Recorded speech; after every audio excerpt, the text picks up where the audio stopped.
¿Cómo están? ¿Bien? ¿Felices porque es viernes? Amén. Bueno, estamos contentos más que es viernes porque hoy podemos recibir la palabra del Señor, ¿verdad? Eh, Toda la semana trabajamos duro y es bueno que el Señor provea, ¿verdad? ¿Para cuántos el Señor provee del pan necesario? Pero la palabra es más necesaria, ¿verdad? Porque el pan que comemos, pues, no es para siempre, pero la palabra del Señor es eterna, ¿verdad? Tengan en sus mentes, por favor, hermanos, a nuestro pastor y a nuestros líderes. No los ve por aquí, pero ellos están en una junta regional, ¿verdad? Ellos tuvieron que ir a una junta regional y bueno, agradecemos por la confianza de dejarnos predicar la palabra esta noche, ¿verdad? Le invito a que abra su Biblia en Hebreos 13:4 y vamos a continuar con la serie que el pastor ha venido exponiendo los viernes, que es los valores del reino.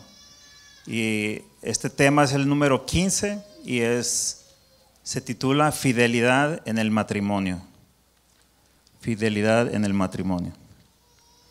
Dice así, Hebreos 13:4 dice: honroso sea en todos el matrimonio y el lecho sin mancilla, pero a los fornicarios y a los adúlteros los juzgará Dios. En la Nueva Traducción Viviente dice así: honren el matrimonio y los casados manténganse fieles el uno al otro. Con toda seguridad Dios juzgará a los que cometen inmoralidades sexuales y a los que cometen adulterio. Acompáñame a orar. Padre Santo, venimos delante de tu presencia, Señor, dándote muchas gracias, Señor, por todo lo que haces en nuestra vida, Señor. Pero también, Señor, pidiéndote que seas tú que ponga en mis labios tu palabra, Señor. Que sea expuesta tu palabra, Señor, y no mis pensamientos, Señor. Y que tu palabra sea recibida en los corazones, Señor. Que tú hables lo que necesitamos escuchar, Señor, y que no seamos solamente oidores, Señor, sino hacedores de tu palabra, Señor. En el nombre de Jesús te damos gracias. Amén. Bueno, en Hebreos 3, hermanos, como leímos, el escritor a los Hebreos no se sabe quién es, ¿verdad? Algunos dicen que fue el apóstol Pablo, pero no se sabe con seguridad. Pero escribe a los Hebreos y da unas ordenanzas y deberes cristianos importantes, ¿verdad? Y en esta ocasión él menciona la importancia de la fidelidad en el matrimonio. El matrimonio lo pone como algo virtuoso, ¿verdad? Como algo honroso, como un valor, ¿verdad? Entre los que pertenecemos al reino de Dios. Y bueno, ¿qué es el matrimonio, verdad? Es un tema que en el mundo lo vemos que se ha desvirtuado mucho, ¿verdad?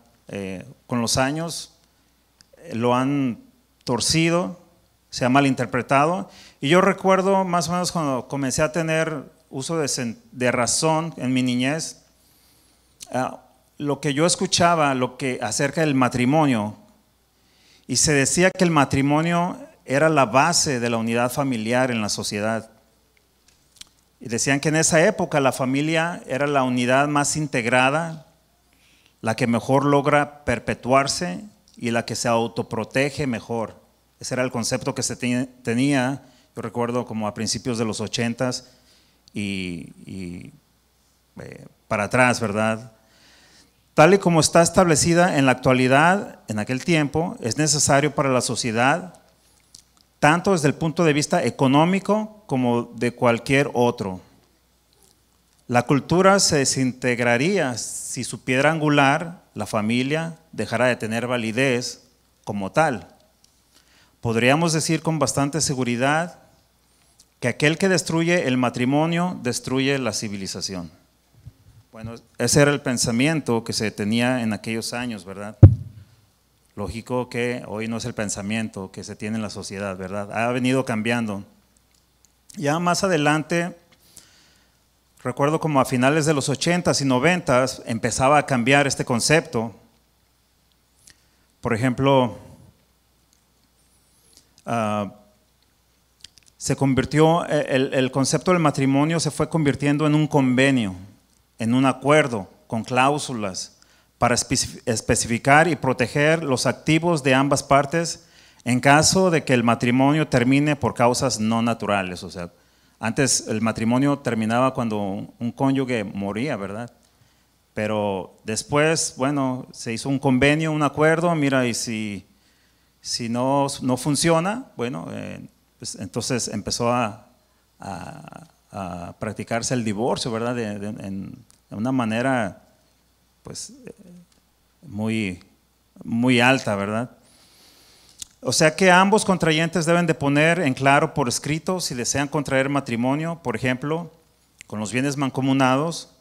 En este régimen lo que se adquiera después del día del matrimonio civil será propiedad de ambos esposos al 50%, sin contar aquellos que cada uno tenía antes de casarse. Es decir, antes de casarse, usted tenía la opción de decir, bueno, yo quiero casarme con los bienes mancomunados, y a partir del matrimonio civil, bueno, todo lo que la pareja adquiría era equitativo en un 50%, ¿verdad?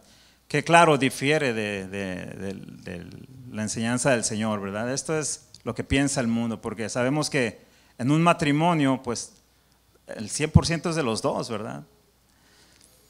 Por otra parte, había también bienes separados. Usted se podía casar con bienes separados. Y aquí todos los bienes que se compren después del día del matrimonio civil serán propiedad de la persona que los adquiera. Y el cónyuge no participa. Los bienes obtenidos antes del matrimonio siguen siendo de la persona que los compró.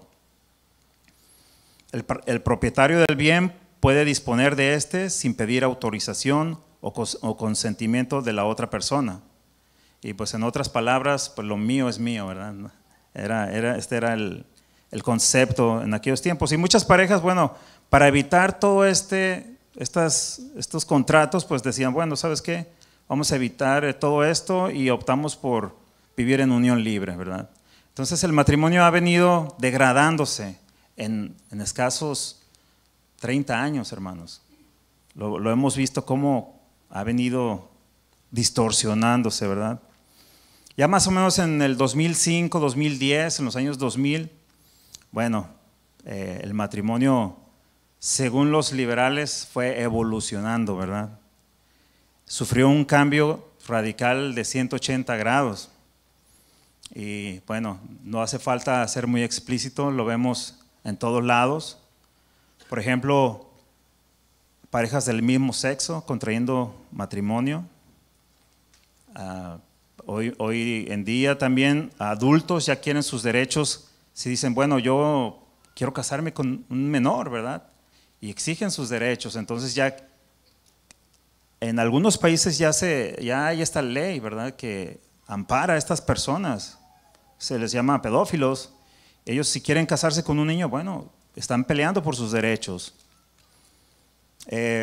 Por ejemplo, también tenemos a las personas que contraen matrimonio con animales, ¿verdad? Que ha caído en un nivel mucho más bajo. Estaba mirando en la internet también que una señora, una mujer, no recuerdo de qué país era, pero ella contrajo matrimonio, se casó con la Torre Eiffel de Francia. Ella dice que miró la Torre Eiffel en un reportaje cuando era niña y se enamoró de la Torre Eiffel y fue y se casó con la Torre Eiffel, tuvo su ceremonia y se casó con una cosa inanimada, ¿verdad? Entonces vemos cómo a causa del pecado, cómo el matrimonio se ha venido desvirtuando con el paso de los años hasta degradarse, ¿verdad? Y bueno, estos son algunos ejemplos del concepto que se tiene del matrimonio en los últimos 50 años. Los cambios que ha tenido en la sociedad en la que vivimos y los que hemos vivido el siglo pasado para atrás, hemos sido testigos de esto, ¿verdad? El hombre se ha encargado de ir torciendo este pacto sagrado, ¿verdad? Porque es un pacto, como lo vamos a ver, tuvo un origen y el hombre se ha encargado de torcerlo por causa del pecado a un nivel muy bajo. Pero ¿qué es el matrimonio según la palabra de Dios, verdad? Lo que le di es lo que piensa el mundo, ¿verdad? El mundo, esos son sus pensamientos, pero a nosotros como miembros del reino de Dios, ¿qué nos dice que es el matrimonio? ¿Cuál es su origen? ¿Cuál es su diseño original? ¿Es mutable? ¿El matrimonio cambia como lo han venido cambiando? ¿Pueden cambiar en su concepto? ¿Cuál fue el propósito? ¿Para qué fue creado el matrimonio? ¿Verdad? La palabra de Dios tiene todas estas respuestas, hermanos. Pero no hace falta buscar en la sociedad, lo que piensa la sociedad, lo que piensan en las cortes, las leyes, ¿verdad? No, pues que ahora cambiaron el concepto, ahora es legal hacer esto u otro, pero ¿qué dice la palabra del Señor? Matrimonio es una palabra del griego, gamos, y su término dice nupcial, matrimonio, una boda, una unión, cópula y reproducción. Esto es lo que implica la palabra matrimonio. Y su origen y diseño fue una idea original que vino de la mente de Dios. El primer matrimonio tuvo su origen en el jardín del Edén, ¿verdad? Como dice, le invito a que me sigan los textos que vamos a leer, Génesis 2, 22, 23. Los van a estar pasando si funciona el proyector, pero si no, acompáñame, o si no, escuche, yo se los voy a leer. Dice, entonces el Señor Dios, esto es en la Nueva Traducción Viviente, entonces el Señor Dios hizo de la costilla a una mujer y la presentó al hombre. Al fin, exclamó el hombre, esta es hueso de mis huesos y carne de mi carne. Ella será llamada mujer, porque fue tomada del hombre. Y bueno, ¿cuántos recordamos con emoción cuando nosotros nos unimos con nuestro cónyuge, verdad? Sin duda fue un día especial para cada uno de nosotros, ¿verdad? No creo que alguien que esté aquí, o no sé si me equivoco, se casó porque pues tenía una escopeta atrás, ¿verdad? Pero por lo regular, para todos de nosotros fue un día muy especial. Recordamos los detalles, ¿verdad? Recordamos quiénes eran nuestros invitados, el menú que sirvieron, muchas cosas, ¿verdad? Yo, por ejemplo, recuerdo a mi suegro, ¿verdad? Que gracias por estar orando por él. Recuerdo cuando mi suegro entró por esa puerta y bueno, miré a la mujer más hermosa, ¿verdad? Del brazo de él. Y cosas así, ¿no? Nos traen mucha alegría recordar. Muchos de nosotros dijimos como Adán, ¿verdad? Al fin, carne de mi carne, ¿verdad? Hueso de mi hueso. Pero fíjese cómo todo lo ritual en las bodas tiene un simbolismo que tiene que ver con la primera boda de la historia. Voy a dar algunos ejemplos.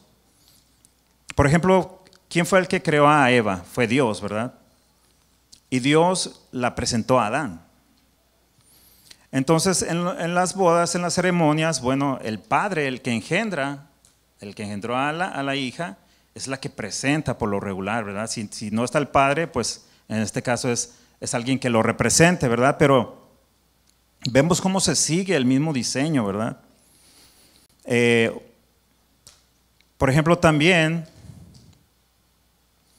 el acto de las velas encendidas, ¿verdad? Como hay un simbolismo, cuando hay dos velas encendidas y una vela apagada, entonces cuando contraen matrimonio, la pareja, bueno, pasan y ¿qué hacen? Cada uno prende la vela que está apagada y eso simboliza que se están uniendo en una sola, ¿verdad? Y las otras velas se apagan, como dice la Escritura, ¿verdad? Dejará el hombre a su padre y su madre y se unirá a su mujer. Ya no son dos, sino uno solo, y etcétera. Hay muchos otros ejemplos. Entonces, si nos ponemos a pensar, hermanos, si profundizamos un poquito en el Génesis, ¿qué nos hace pensar que la primera boda no fue algo espectacular? A veces leemos así nada más por encimita, pero podemos imaginar un poco, ¿verdad?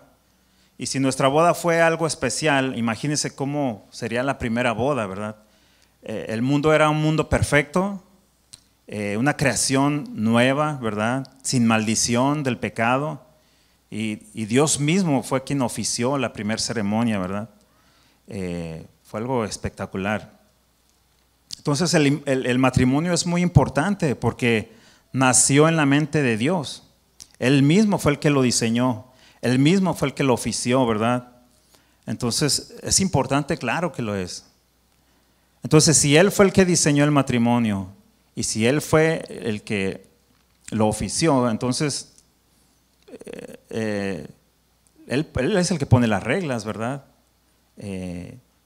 Alguien ponía un ejemplo, el que diseñó el carro, el Ford, ¿verdad? Henry Ford.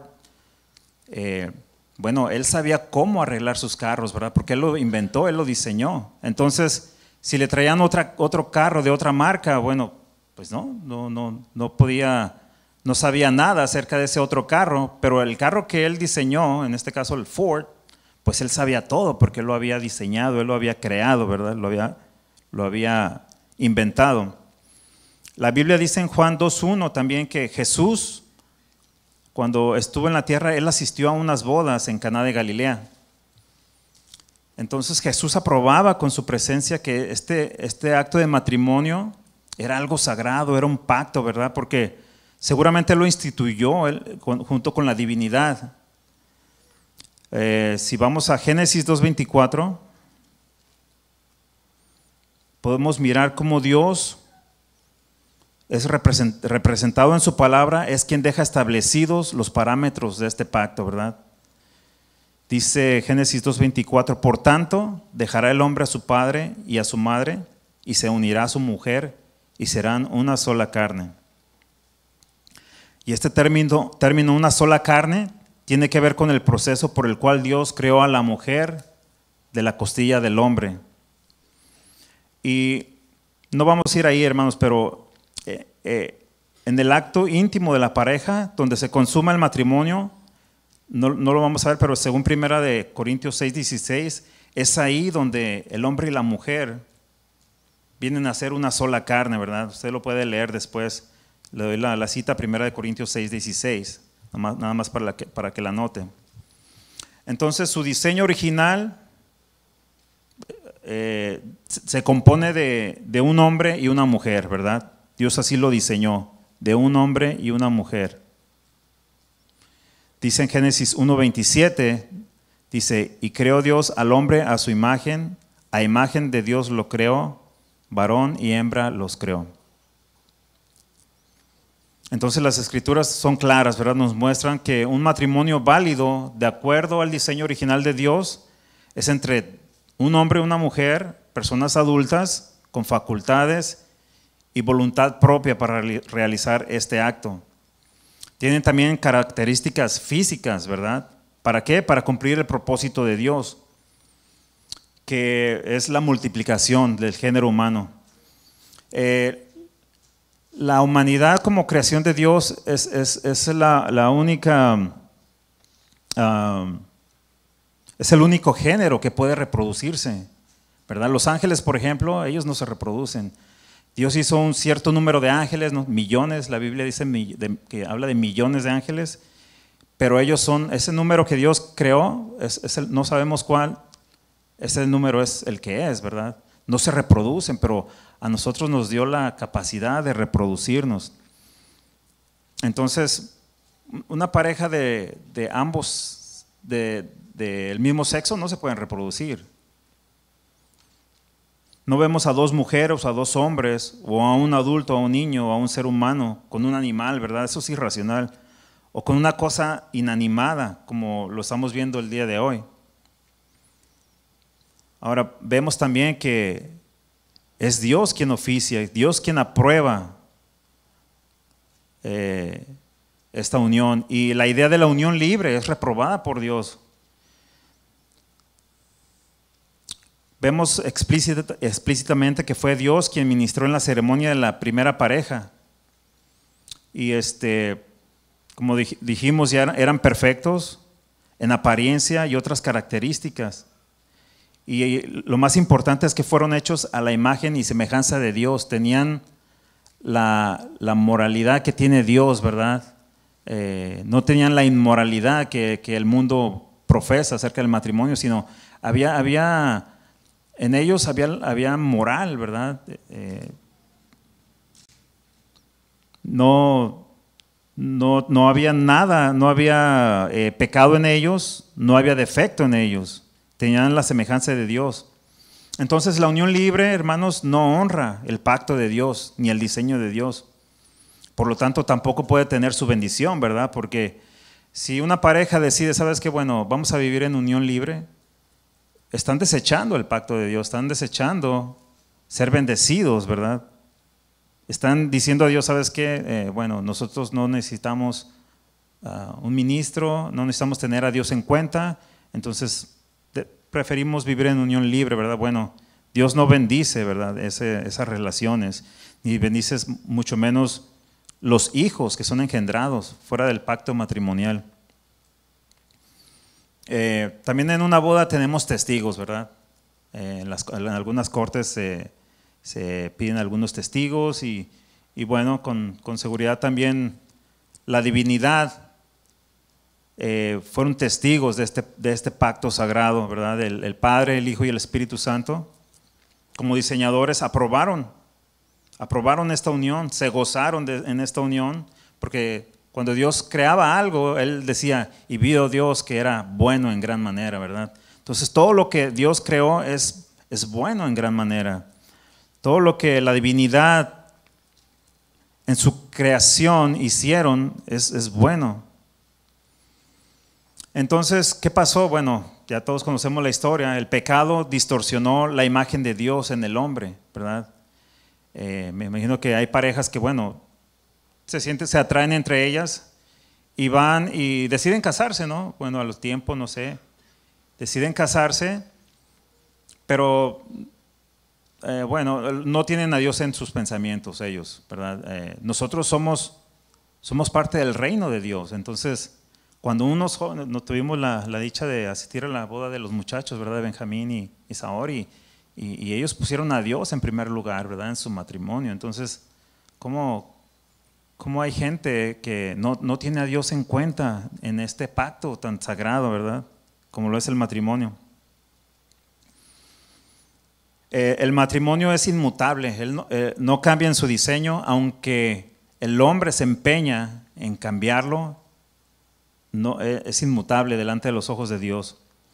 Y fíjese, al pueblo de Israel se le confió la ley. No sé si usted recordará cuando la ley fue dada a Moisés y al pueblo de Israel cuando salieron de Egipto.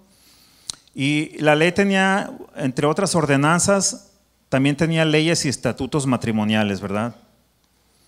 Pero ¿qué pasó? Bueno, los judíos, los mismos que portaban la ley, ellos mismos fueron cambiando estas leyes, ajustándolas a su conveniencia. ¿Sabe para qué? Para no honrar el pacto sagrado, para no ser fieles a su cónyuge ni al pacto con Dios, ¿verdad?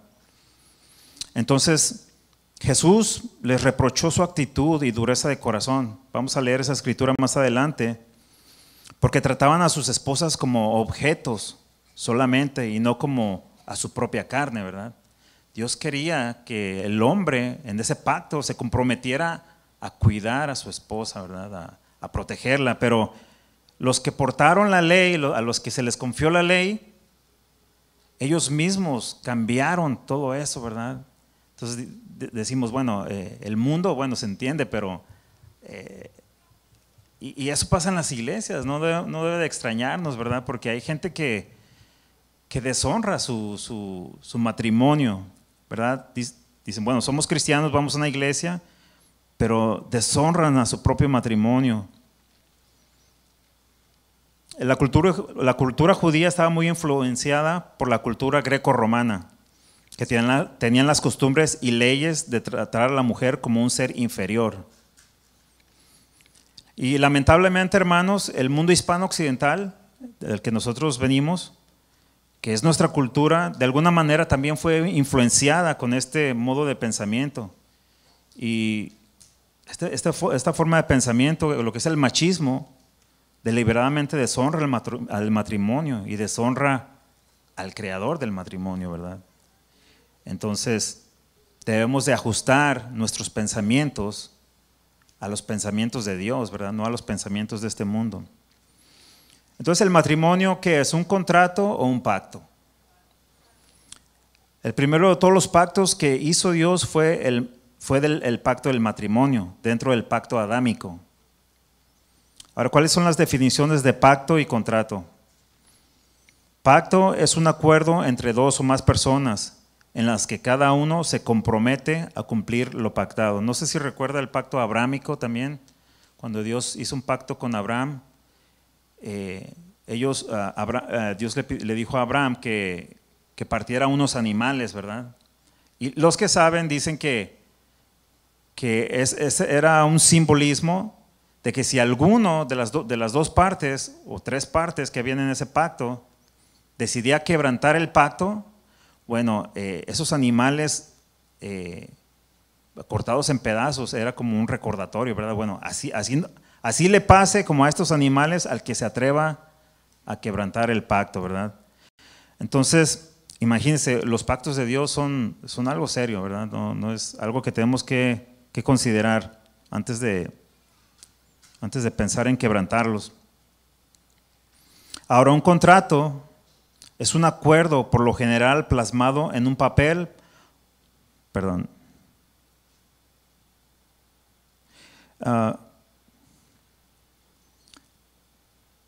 o por lo menos establecido por escrito, en el que las partes involucradas deben asumir la responsabilidad de cumplir cada una de las condiciones ahí dispuestas. En pocas palabras es como que, mira, bueno, pues ya no hay esa voluntad de querer ser parte del pacto, pero por si te arrepientes, pues fírmale aquí, ¿no? Porque de alguna manera tenemos que tener garantías de que vas a cumplir con este contrato, ¿no? Porque pues hoy en día ya la gente no se compromete a honrar un pacto, sino que todo tiene que venir firmado, ¿verdad?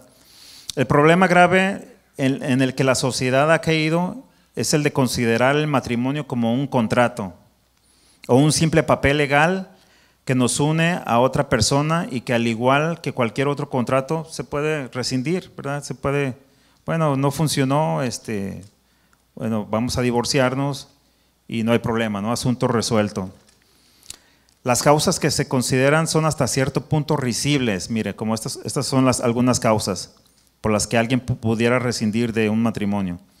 Por un mal servicio, entre comillas, por conflictos, por aburrimiento o por cualquier otra causa.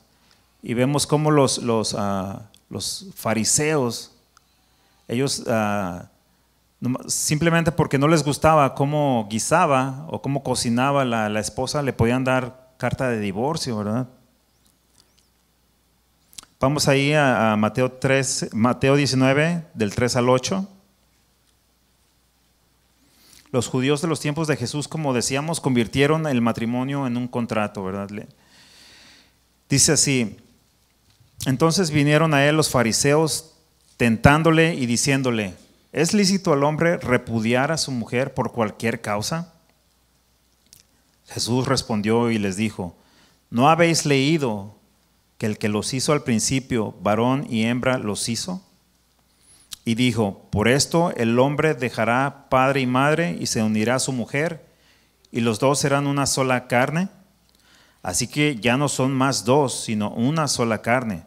Por tanto, aquí está, ¿verdad?, lo que Dios sigue pensando. Lo que Dios juntó, no lo separe el hombre. Entonces le dijeron: ¿por qué pues mandó Moisés dar carta de divorcio y repudiarla? Él dijo: por la dureza de vuestro corazón, Moisés os permitió repudiar a vuestras mujeres, mas al principio no fue así, ¿verdad? Vemos como el pacto de Dios es inmutable, ¿verdad? A pesar de la dureza del corazón del hombre. Y esa dureza, el pecado endurece el corazón, hermanos, ¿verdad? Cuando el hombre no corrige, cuando el hombre no se ajusta a las ordenanzas de Dios, el corazón se endurece, ¿verdad? Y entonces el hombre empieza a hacer una serie de actos que vamos a ver enseguida, pero, por ejemplo, en el matrimonio, pues, ¿qué es la causa de un divorcio, de una infidelidad? Pues es el pecado, o sea, no hay, ¿cómo le diré? Pues es lógico, ¿verdad? Todo el mundo lo sabemos, conocemos las escrituras y sabemos que no hay otra causa que diga, bueno, pues me divorcié porque No sé, porque no, es que no hay otra causa. ¿Por qué ha sido tan atacado el matrimonio? Y vamos a hablar de la infidelidad, ¿verdad? En el matrimonio. Hay la fidelidad, ¿verdad? Que es honrosa, pero también la infidelidad. ¿Y qué es lo que implica la infidelidad? Bueno, el matrimonio, como toda obra y propósito de Dios para el bien y el orden de la humanidad, siempre serán atacados y ridiculizados. Hay algunos ejemplos que yo puse aquí. Por ejemplo, aparte del matrimonio, vemos cómo la palabra de Dios, ¿verdad? Se ridiculiza, ¿verdad? En los medios, cuando alguien pone por ahí en algunos comentarios, oh Dios te bendiga o algo, la gente se ríe. Oh, ¿cómo crees? O sea, Dios no existe, y empiezan a blasfemar, ¿verdad? Empiezan a decir cosas en contra de Dios y a blasfemar en contra de la palabra. Dicen que la palabra de Dios o sea, que la escribieron hombres. Y vemos también otro ejemplo, por ejemplo, el arco iris, ¿verdad? El arco iris, que fue un pacto de Dios después del diluvio, un pacto con Noé. ¿Qué pasó con el arco iris? ¿Cómo se ha hecho, se ha desvirtuado, ¿verdad? A lo más bajo. Es ¿cómo se llama? El signo del movimiento gay, ¿verdad? Entonces vemos cómo el hombre se empeña, ¿verdad? O sea, ¿sabes qué? Y a lo más bajo, o sea, todo lo que Dios creó, vamos a pisotearlo, y es una dureza del hombre en contra de Dios, ¿verdad? Y de querer pisotear todo lo que Él creó, los pactos que son para nuestro bien, no, el hombre los quiere destruir. Por ejemplo, también la iglesia del Señor, que ha sido perseguida. Sabemos que el Señor mismo dijo, bueno, nada prosperará en contra de la iglesia, pero cómo se ha perseguido, cómo se ha matado, cómo se ha difamado, ¿verdad? Bueno, el matrimonio no es la excepción también, pero déjeme decirle que a pesar de todos los esfuerzos malignos por erradicar la voluntad de Dios en sus obras y propósitos, bueno, nada podrá prosperar en contra de los decretos de Dios, ¿verdad? Esto incluye el matrimonio. Es un valor, hermanos, el matrimonio es un valor dentro de la iglesia. Si el mundo no lo reconoce así, nosotros como iglesia debemos de entenderlo por las escrituras, que es un valor, y que este valor no puede ser destruido, ¿verdad? Aunque traten, no podrán destruir lo que Dios creó. Fue instituido por el Señor. Vamos a ver otro ejemplo de los sacerdotes en Malaquías 2, 14, 16. Los sacerdotes del pueblo de Israel, ¿verdad? Antes de los fariseos, antes de la primera venida del Señor, los sacerdotes que oficiaban en los templos, en el templo del Señor, de igual manera se habían desviado de los caminos del Señor en este pacto del matrimonio. Habían tomado una actitud si usted lee el libro del profeta Malaquías, se va a dar cuenta cómo el Señor hasta los confronta, y ellos, no, pero ¿por qué? O sea, esa actitud de confrontar a Dios, ¿no? El Señor les reprochó muy duramente, porque lo que ellos deberían de enseñar a obedecer la ley al pueblo, ¿verdad? Pero en lugar lo incitaban a desobedecer y a pecar. Entonces dice así en la Nueva Traducción Viviente, se la voy a leer, dice, hablando acerca de los sacerdotes, dice, claman, ¿por qué el Señor no acepta mi adoración? Ellos decían, ¿verdad? Ellos le decían a Dios, ¿por qué no aceptas nuestra adoración? Entonces el Señor les contesta, les diré por qué. Porque el Señor fue testigo de los votos que tú y tu esposa hicieron cuando eran jóvenes, pero tú le has sido infiel. Aunque ella siguió siendo tu compañera fiel, la esposa con la que hiciste tus votos matrimoniales, ¿no te hizo uno el Señor con tu esposa? En cuerpo y espíritu ustedes son de Él. ¿Y qué es lo que Él quiere? Aquí está lo que el Señor quiere, el propósito del matrimonio, aquí está. Dice, de esa unión quiere hijos que vivan para Dios. ¿Verdad? Al principio el Señor dio este mandamiento a Adán. Era el mandamiento desde un principio. Que les dijo, fructificad y multiplicaos, ¿no? Y que esa multiplicación, el Señor claro, él sabía que el hombre iba a caer, pero la voluntad del Señor es que todos los seres humanos fueran hijos de Él, ¿verdad? De esa unión quiere hijos que vivan para Dios. Y otra pregunta también pudiera ser, ¿acaso un matrimonio sexual puede cumplir con este propósito? ¿Verdad que no? Dice, por eso guarda tu corazón y permanece fiel a la esposa de tu juventud, pues yo odio el divorcio. ¿Se da cuenta cómo Dios se lo toma muy en serio el matrimonio y lo que destruye su diseño, su creación, el Señor lo odia, lo aborrece? Dice, pues yo odio el divorcio, dice el Señor, Dios de Israel. Divorciarte de tu esposa es abrumarla de crueldad, dice el Señor de los ejércitos celestiales. Por eso guarda tu corazón y no le seas infiel a tu esposa. Este fue lo que el Señor les reprochó a los sacerdotes. La fidelidad, ¿qué es la fidelidad? La fidelidad matrimonial, según la Wikipedia, también llamada fidelidad conyugal, es un concepto formado por dos, ¿verdad? De fidelidad y de matrimonio, cónyuge o conyugal. Los moralistas definen la fidelidad como la virtud moral que inclina a la voluntad a cumplir con rectitud de intención, sinceridad y exactitud las promesas hechas.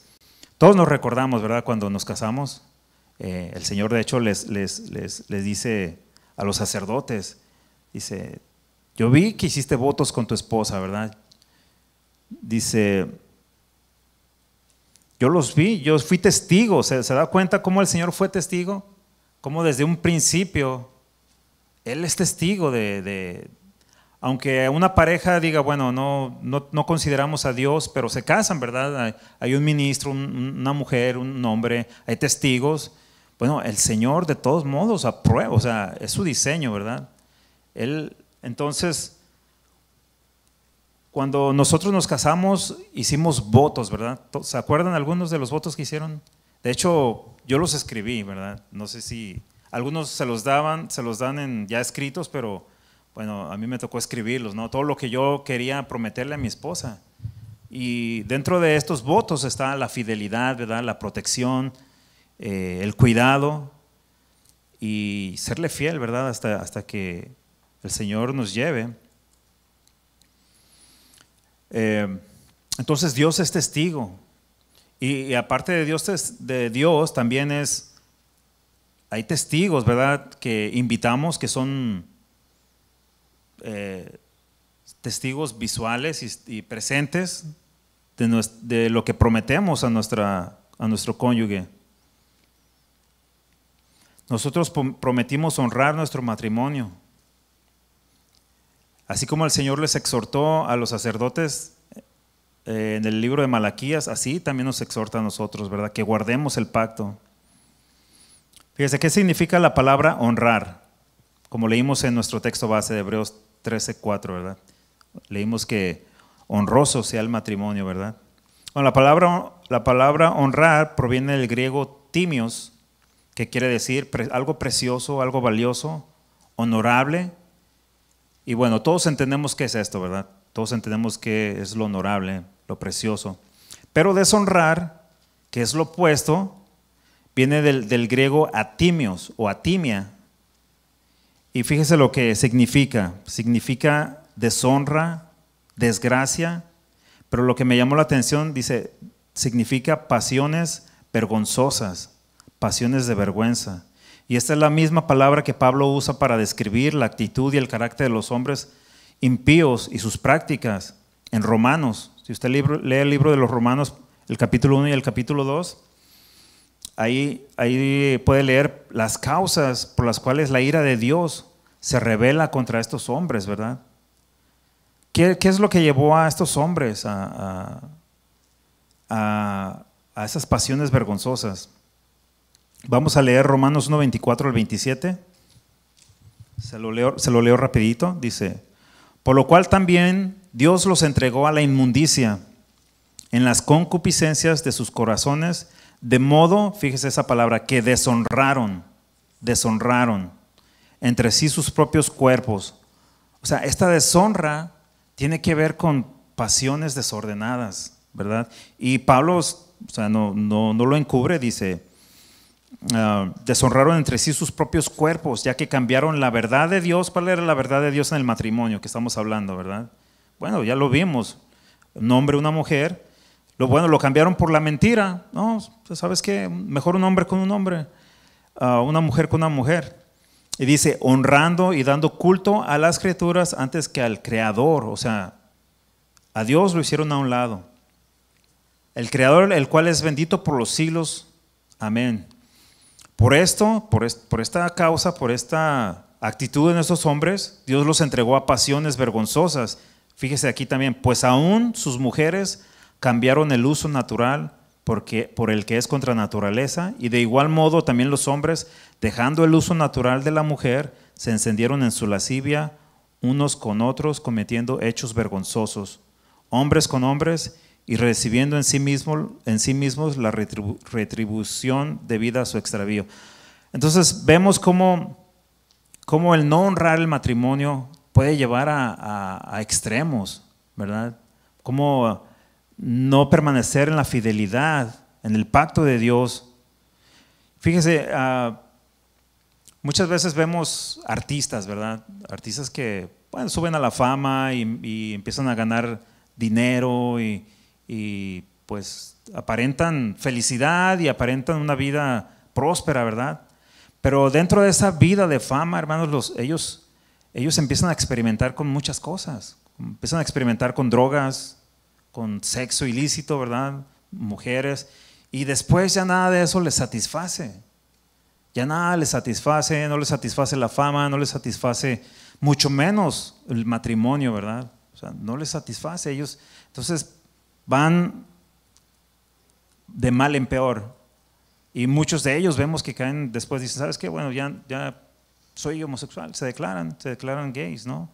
Y entonces empiezan a lo peor, ¿no? Empiezan a ¿cómo se dice? A adoptar hijos, ¿verdad? Y eso va aún más en contra de la voluntad de Dios, ¿no?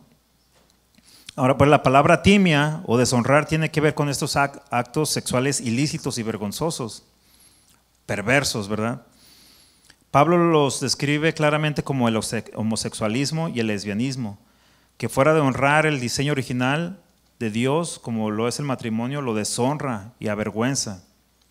Y hermanos, pues esto cobra mucho sentido, ¿verdad? Estas palabras de Pablo cobran mucho sentido en las diferentes manifestaciones del movimiento LGTB, ¿verdad? Vemos cómo desde esos días ya se veían todas estas cosas. Vamos a seguir leyendo Romanos 1, 28 al 32, dice, y como ellos no aprobaron tener en cuenta a Dios, pues Dios los entregó una mente reprobada para hacer cosas que no convienen. Fíjese, estando atestados de toda injusticia, fornicación, ponga aquí en fornicación, vamos a leer la definición después, perversidad. Esta perversidad implica también muchas perversiones sexuales como orgías y todo eso, avaricia, maldad, llenos de envidia, homicidios, contiendas, engaños y malignidades, murmuradores, detractores, aborrecedores de Dios, injuriosos, soberbios, altivos, inventores de males, desobedientes a los padres, necios, desleales, sin afecto natural. Fíjese lo que llega, a dónde llega la infidelidad, ¿verdad? El desechar a Dios, el no considerar a Dios, sus pactos, entendiendo el juicio de Dios, que los que practican tales cosas son dignos de muerte. No solo las hacen, sino que también se complacen con los que las practican. Entonces vemos que el resultado de, como leíamos en nuestra escritura, Hebreos 13:4 dice, honroso sea en todos el matrimonio y el hecho sin mancilla, pero a los fornicarios y a los adúlteros los juzgará Dios. Y vemos esto como en Romanos lo que leímos, pues es el juicio de Dios, ¿verdad? Sobre estas personas infieles. Ahora, la infidelidad en el matrimonio hoy en día es muy común en las parejas, ¿verdad? Ya es casi normal. El pastor David la semana pasada, él explicaba y daba algunos detalles que ya hay en la internet, pasos, ¿no? De cómo ser infiel a tu pareja, o sea, ya hay consejos. Él explicaba cómo todo esto es muy explícito en canciones, en películas, en comerciales, en la internet. Y fíjese que antes el hombre se le atribuía, al hombre del mundo que no conoce a Dios, se le atribuía, ¿verdad? Bueno, el hombre es infiel, el hombre es mujeriego, ¿verdad? Y el hombre se creía, ¿verdad? Era como un orgullo, no, yo sí soy macho y todo eso, ¿no? Pero ahora, hermanos, ahora es la mujer, ¿verdad? También, o sea, la que, o sea, no se está quedando atrás. A veces yo por mi trabajo, llego a lugares donde trabajo en casas y hay, bueno, diferentes compañías, pintores, carpinteros, y todos tienen sus radios, ¿verdad? Y hay un show, hermanos, que yo, la verdad, me cae muy mal, ¿verdad? Escucharlo. Y en este show, que es muy, muy común aquí en Houston, el locutor invita a las mujeres a que hablen y cuenten sus aventuras, ¿verdad? Y es aberrante, la verdad. Si como cristianos, la verdad, toleramos eso o nos reímos o tenemos morbo por estas cosas, bueno, examinemos nuestro corazón, ¿verdad? Porque es aberrante y todo esto lo hacen por el rating, por vender, ¿verdad? Porque ya un hombre, bueno, ya eso ya aburrió, ¿no? Ahora, como dice la Biblia, inventores de males. ¿Sabes qué? Esto ya no causa sensación. Bueno, ¿qué más sigue? ¿Qué más podemos inventar, verdad?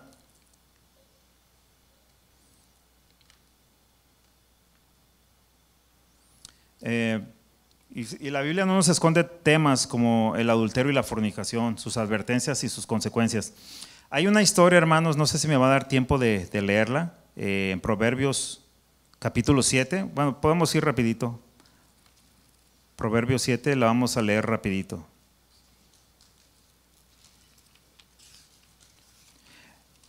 Vamos a leer esta historia donde la fornicación y el adulterio están implícitos. Dice así, se lo voy a leer rapidito. El escritor a los Proverbios, quien fue Salomón, ¿verdad? Es el que escribe esto, dice: Hijo mío, guarda mis razones y atesora contigo mis mandamientos.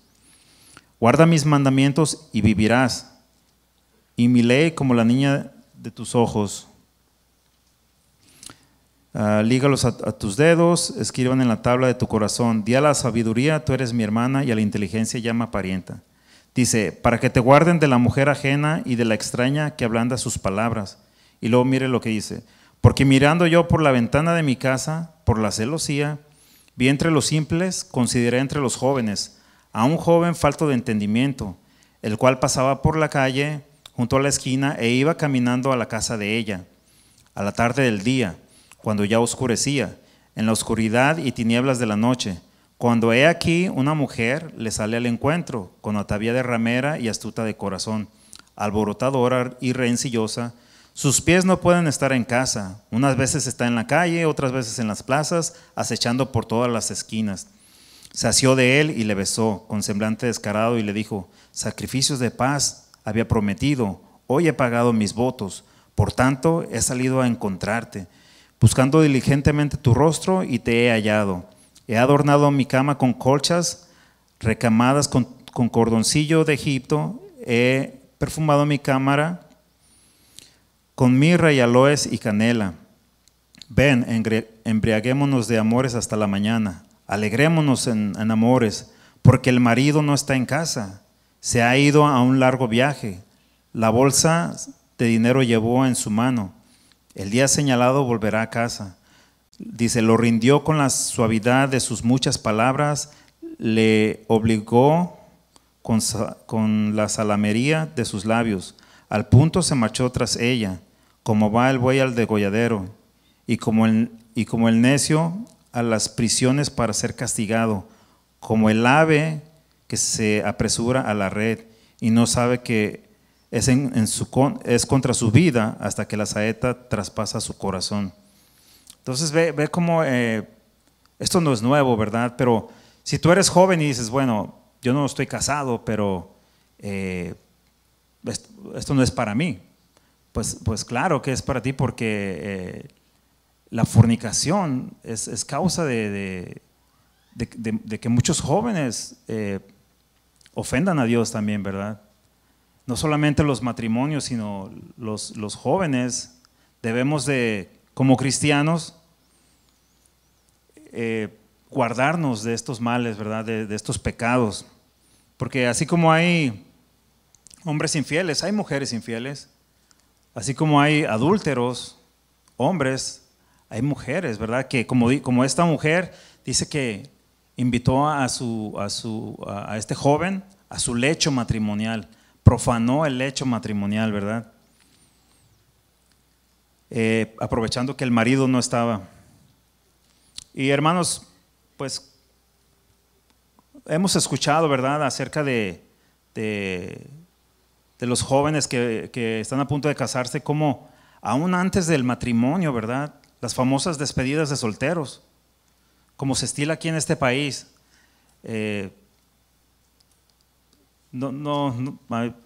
O sea, ¿cómo es posible que antes de casarse ya estén rompiendo el pacto del matrimonio, verdad? Ellos le dan vuelo a su carne hasta sus últimos días de solteros, ¿verdad? El pastor David la semana pasada habló acerca de la pornografía y cómo, según los expertos, entre comillas, ellos recomiendan esto como una terapia para las parejas, ¿verdad?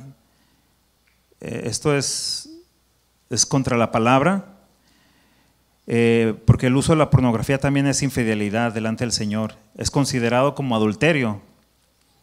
Y todos lo sabemos, ¿no? Lo que dijo Jesús, las imágenes que entran por los ojos y después llegan al corazón y produce codicia.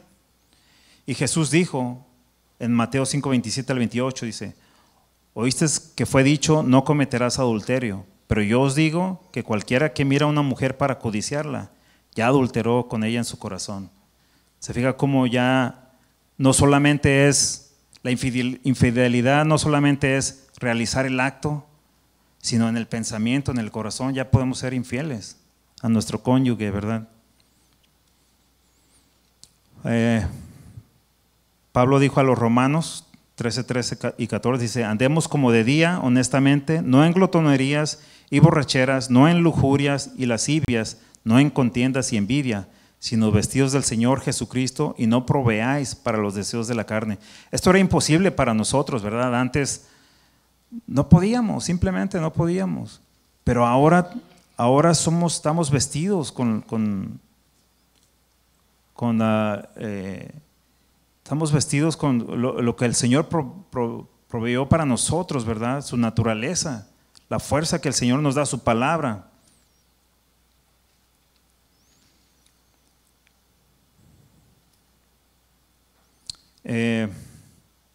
Quisiera leer un término, hermanos, acerca del lecho matrimonial, ¿verdad? Hemos hablado acerca del lecho matrimonial. Y el lecho matrimonial, pues nosotros sabemos qué pasa ahí, ¿verdad? Por ejemplo, en los tiempos de Jesús, un lecho era, por ejemplo, era un lugar donde alguien llegaba y descansaba simplemente, ¿verdad? Donde, bueno, estoy cansado, voy a reclinarme, un lugar para descansar, algo así como un sofá, ¿verdad? Había una palabra para el lecho, para ese tipo de artefacto, ¿no? Pero también se le llamaba lecho era como una camilla donde se ponían a los enfermos, a los inválidos, ¿verdad? Vemos cuando llevaban a los inválidos a los pies de Jesús, dice que lo llevaban en sus lechos, ¿verdad? Es una camilla. Pero lecho la palabra que dice en Hebreos, que honremos el lecho matrimonial, se deriva de la palabra coite o coité, que tiene que ver con relaciones sexuales, ¿verdad? Entonces, sabemos que Dios diseñó el matrimonio y diseñó el sexo para que tuviera función dentro del matrimonio, ¿verdad? Entonces, cuando deshonramos el hecho matrimonial, ¿cómo le diré? Cuando se profana el hecho matrimonial, por ejemplo, en los hombres, ¿verdad? Los hombres que son muy dados ¿cómo se dice? A mirar pornografía o a ser infieles. En su mayoría hombres, cuando venimos a los pies del Señor, pues han sido esclavos por años de este mal, ¿verdad? De muchos otros males. Y el hombre aprende conductas erróneas, ¿verdad? Desordenadas. Entonces traerlas al lecho matrimonial es degradarlo, ¿verdad? Es degradarlo porque no solamente en la antigüedad era el lugar donde se consumaba el matrimonio, ¿verdad? En relaciones sexuales, pero también era donde los hijos nacían, ¿verdad? Antes no había hospitales. Entonces, imagínense si alguien profana el lecho matrimonial como esta mujer que leímos de Proverbios 7, o sea, no solamente es profanar un lugar sagrado de un pacto que tienes con tu esposa, con tu cónyuge, sino también tus hijos, ¿verdad? Porque ahí nacen los niños. Entonces, no sé si me entienda la idea, no sé si me expliqué, no sé si me entiende el concepto. O sea, es tan sagrado ese lecho matrimonial que profanarlo trae consecuencias, ¿verdad? No sé si no recuerdo la escritura, pero dice que el hombre incrédulo es santificado por la mujer creyente, ¿verdad? Y viceversa también. Tiene que ver con eso, son santificados en el lecho matrimonial, ¿verdad? Si usted es cristiano y su cónyuge no lo es, bueno, la Biblia, Pablo dice que es santificado y los hijos también son santificados. Y vamos a ver ya para ir terminando, hermanos. Vamos a ver cómo el Señor Jesús nos dio un ejemplo de fidelidad, ¿verdad? Él es nuestro máximo ejemplo y acabamos de terminar una serie que nos dio el pastor acerca de ser como el Señor Jesús, ¿verdad? Cómo el Señor Jesús honró a su novia y la respetó, ¿verdad? Él pagó el precio. Si vamos otra vez a Adán, nada más para hacer referencia a esto, cómo Adán, viendo que su mujer había desobedecido, en lugar de decir a Adán, ¿sabes qué? Ella desobedeció, Señor, pero yo voy a morir por ella, ¿no? Porque una de las cuando alguien se casa, cuando alguien contrae matrimonio es protegerla, y si es necesario dar la vida por el cónyuge, bueno, la damos, ¿verdad? ¿Quién no daría la vida por su esposa o por sus hijos? Pero Adán dijo, no, ¿sabes qué? Ella pecó, o sea, ella es la culpable, no yo. Es la mujer que tú me diste, o sea, tú te equivocaste, le dijo al Señor, ¿verdad? Pero el ejemplo de Cristo es lo contrario. El ejemplo de Cristo es ya la humanidad, en este caso vamos a decir la iglesia antes de ser redimida, estábamos en nuestros delitos y pecados, ¿verdad? Vivíamos en desobediencia. Entonces el Señor, la noche que estuvo con sus discípulos, la noche que Él hizo el pacto, ¿verdad? En sus discípulos, en los 12 apóstoles o discípulos, estaba representada la iglesia, ¿verdad? Porque ellos fueron los que transmitieron el mensaje. Entonces esa noche el Señor hizo un pacto, ¿verdad?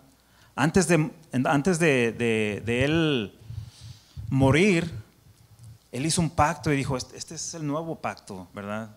Voy a dar mi sangre, voy a dar mi carne por ustedes, ¿verdad? Vemos qué opuesto es, ¿no? La actitud de Adán de culpar a su mujer, pero Cristo hizo lo contrario, ¿verdad? Antes de morir, Él hizo el pacto y vemos en Él el ejemplo para nosotros, cómo tratar a nuestra cónyuge, ¿verdad? A nuestra familia.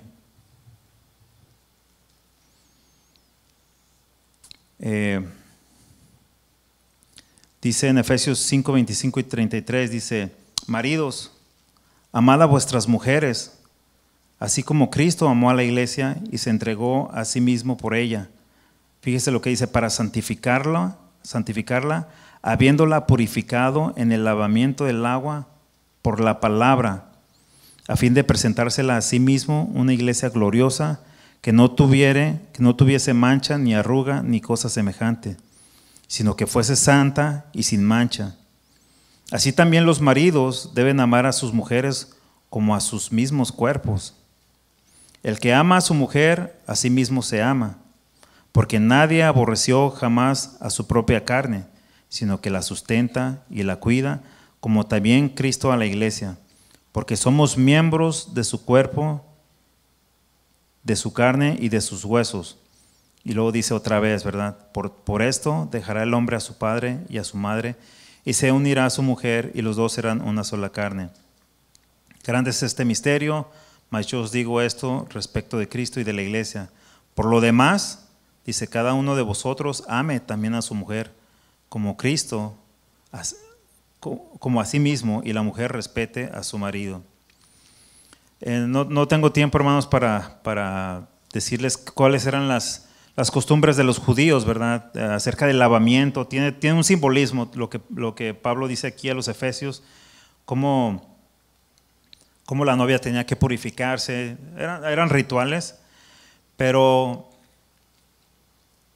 el Señor Él purificó, ¿verdad? A la iglesia. Todo aquel que en Él cree, Él nos purifica. Hay una escritura también, se lo voy a leer a continuación. Dice en 1 Corintios 6, 9 y 11.